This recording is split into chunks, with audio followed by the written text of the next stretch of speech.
Assalamualaikum warahmatullahi wabarakatuh. Perkenalkan, nama saya Nurul Ija dari Teknik Elektro Angkatan 2018. Saya akan menjelaskan UTS struktur data ada 3 nomor.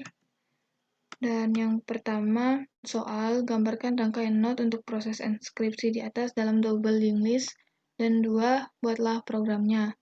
Untuk yang kedua, dengan menggunakan struktur data bertipe array, dengan dibuatkan simulasi data nilai ujian mahasiswa dengan ketentuan bisa dilihat pada gambar. Yang pertama yang diinput oleh user adalah jumlah data, nama mahasiswa, nilai UTS, nilai UAS. 2, yang dilakukan program secara otomatis, nomor nilai akhir, dan sebagainya. Dan nomor 3 itu kita mengerjakan dengan menggunakan struktur data bertipe stack atau tumpukan dengan membuat coding membalik kalimat, dan melakukan pembalikan per kata dengan ketentuan kata diinputkan oleh user. Contohnya, kata asli saya sedang mengerjakan ujian UTS, dan jika dibalik akan menjadi seperti di gambar.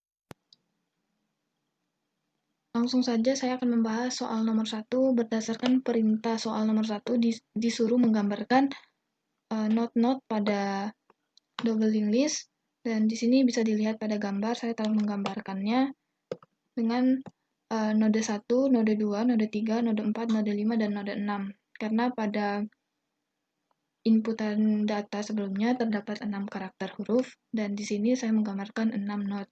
Jadi di sini bisa kita lihat bahwa di sini double linked list memiliki 2 pointer, yaitu next dan previous. Pada sebelumnya kita sudah mempelajari tentang single linked list. Tapi pada single linked list dia hanya memiliki pointer pada next. Tapi untuk double linked list dia memiliki 2 pointer yang memudahkan kita untuk berlanjut ke data sebelumnya dan untuk melihat data yang sesudahnya. Dan pada previous dan next menjadikan double linked list menjadi lebih fleksibel dibandingkan single linked list, namun membutuhkan memori tambahan dengan adanya pointer tambahan tersebut. Pointer next menunjukkan node setelahnya, dan pointer previous menunjukkan pada node sebelumnya.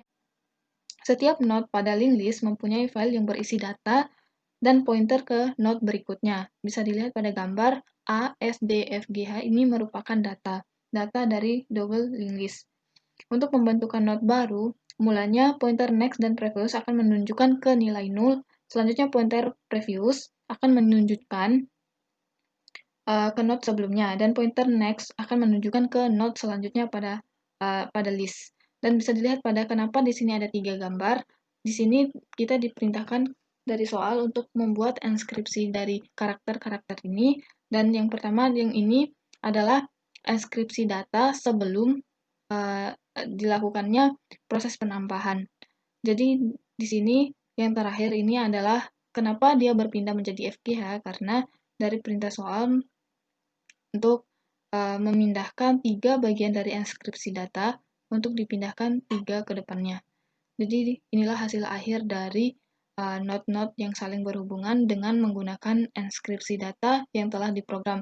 Jadi saya akan membahas nomor 2, bagaimana coding pemrograman dari gambar node-node ini. Saya akan berlanjut ke soal nomor 2, sesuai dengan perintah soal untuk melakukan pengkodingan pada karakter-karakter sebelumnya yang sudah saya bahas pada nomor 1. Dan di sini saya menggunakan GDB online atau compiler online, dan bisa langsung saya run. Di sini saya sudah membuat kode shortcode-nya sebelumnya, dan bisa dilihat ini merupakan shortcode dari nomor 1. Saya akan menjelaskan secara singkat dari shortcode dari nomor 1. Ini terdapat bagian kepala atau deklarasi node yang merupakan header fungsi sebagai antarmuka. Fungsi header ini merupakan nama dari suatu fungsi yang harus ada di dalam program C++. Berarti ini harus ada di dalam C++. Yang kedua itu adalah struct node. Struct node ini disebut sebagai definisi struk untuk data kasus linked list, khususnya pada double linked list. Di sini terdapat saya tuliskan komentar untuk menjelaskan bagian-bagian daripada badan shortcode tersebut. Dan untuk selanjutnya ini untuk memberi nama alias atau struktur node. Dan untuk node, head dan tail ini merupakan deklarasi pointer head dan tail bertipe node.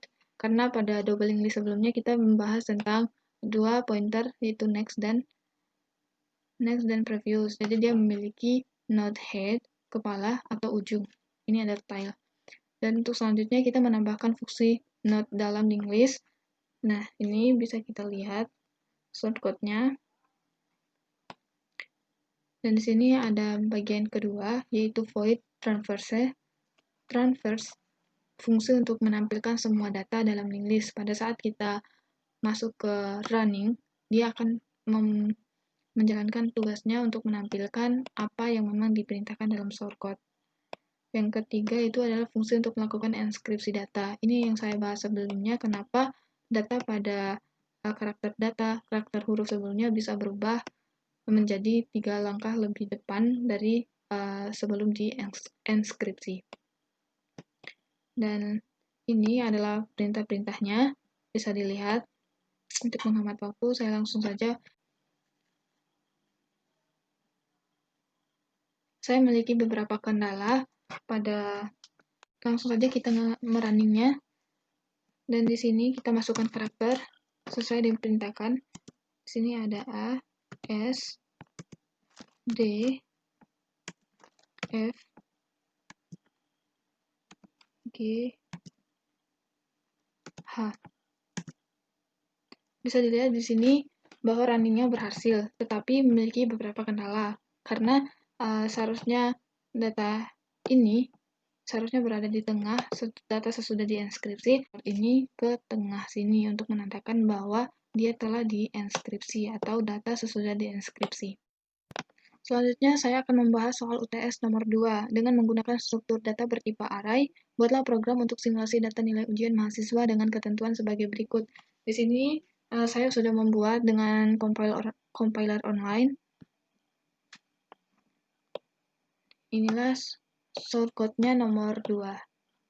Dengan ketentuan-ketentuan yang telah dibuat dalam soal. Seperti sebelumnya, ini merupakan fungsi deklarasi atau header pada bahasa C++ yang wajib ada. Dan untuk main integer code, ini bisa dilihat, bisa dibaca bahwa ini adalah shortcut dari nomor 2 untuk mendeklarasikan atau untuk menjalankan fungsi dari simulasi data mahasiswa. Langsung saja kita merunningnya untuk mengetahui apakah shortcut tersebut berfungsi atau tidak. Di sini kita lihat bahwa yang diinput oleh user adalah jumlah data, nama mahasiswa, nilai UTS, dan nilai UAS. Menginput dua nama siswa, di sini ada Airin dengan nilai UTS adalah 70, nilai UAS adalah 80. Nah, untuk data kedua, karena di sini input jumlah datanya 2, jadi di sini ada 2 mahasiswa.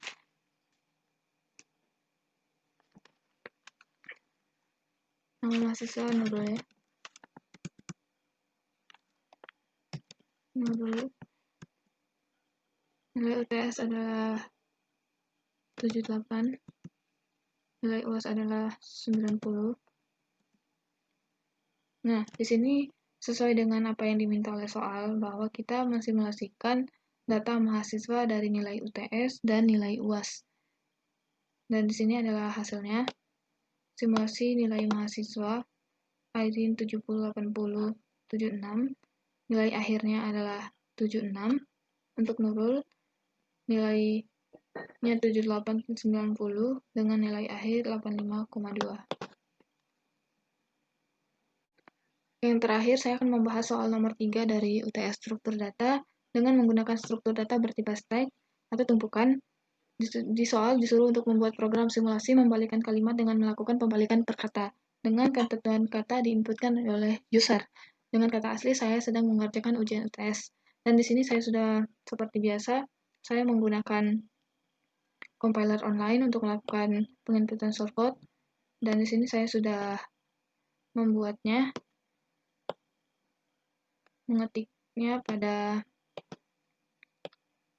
shortcut online dengan ketentuan soal tadi menggunakan stack atau tumpukan untuk melakukan pembalikan kalimat berdasarkan pembalikan per kata. Saja seperti biasa, saya akan menjelaskan beberapa tentang ini shortcutnya. Ini adalah library dari C++ yang harus ada, itu headernya. Di sini ada using namespace, define maksimal 200. Di sini adalah maksimal katanya adalah 200 kata. Jadi ketika kita menginputkan kata pada saat nanti shortcutnya di running, tidak boleh lebih dari 200 kata. Dan untuk ini void postcard, ini mendefinisikan bahwa ini untuk karakter atau huruf. Dan in main, nah di sini karakter kalimat, kembali kata, ini untuk headernya di atas nanti, dan masukkan sembarang kalimat. Nah, langsung saja kita ngerunning programnya. Di sini kita menginputkan kata saya sedang mengerjakan ujian UTS. Kita langsung saja saya sedang mengerjakan ujian UTS struktur data. Nah, ini adalah kalimat aslinya, saya sedang mengerjakan UTS struktur data. Dan jika dibalik per kata, ini adalah hasilnya atas struktur. Nah, bisa dilihat, bisa dibaca sendiri. Dan sekian dari pembahasan soal UTS dari saya, karena ada satu kendala pada shortcut yang pertama, ini tidak sesuai dengan apa yang diminta oleh soal. Lebih dan kurangnya saya mohon maaf. Wabillahi taufiq wal hidayah. Wassalamualaikum warahmatullahi wabarakatuh.